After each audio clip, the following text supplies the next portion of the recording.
ఆది శంకరాచార్య జయంతిని పిఠాపురం శ్రీకృష్ణ లక్ష్మీ బృందావనంలో పిఠాపురం శంకర జయంతి గ్రూప్ సభ్యుల ఆధ్వర్యంలో ఘనంగా నిర్వహించారు. ముందుగా ఆది శంకరాచార్యుల వారికి ప్రత్యేక పూజలు వేద పండితులు నిర్వహించారు. అనంతరం వేద పండితులకు బ్రాహ్మణులకు శంకర జయంతి గ్రూప్ సభ్యుల చేతుల మీదుగా ఘనంగా సన్మానించారు.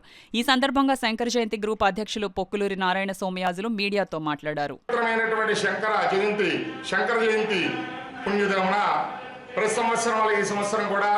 శ్రీకృష్ణ లక్ష్మీ బృందావనం శంకర గ్రూప్ వారు ఎంతో వైభవంగా వేద పరిరక్షణ చేస్తున్నటువంటి బ్రాహ్మణులందరికీ కూడా సత్కరించుకోవడం జరుగుతుంది. బ్రాహ్మణోత్తములందరికీ కూడా గంధ పుష్పాక్షలతో పూజ చేయడము, అదేవిధంగా బ్రాహ్మణోత్తములకి ఆనంద పెట్టడం అనేటటువంటి కార్యక్రమాలన్నీ కూడా జరుగుతున్నాయి. ప్రతి సంవత్సరము కూడా ఈ కార్యక్రమాలు శ్రీకృష్ణ లక్ష్మీ బృందావనంలో జరుగుతూ ఉంటాయి.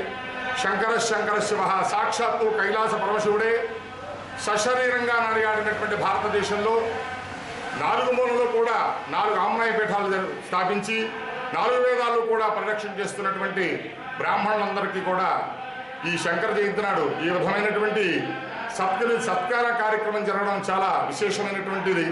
కావున ఇటువంటి కార్యక్రమం నిర్వహిస్తున్నటువంటి సభ్యులందరికీ కూడా ఆ శంకరుడు ఆయురారోగ్యాలు ఇవ్వాలని చెప్పేసి కోరుకుంటూ, సనాతన హిందూ ధర్మాన్ని ప్రతి హిందువు కూడా పరిరక్షించాలని కోరుకుంటూ శంకర శంకర శివ.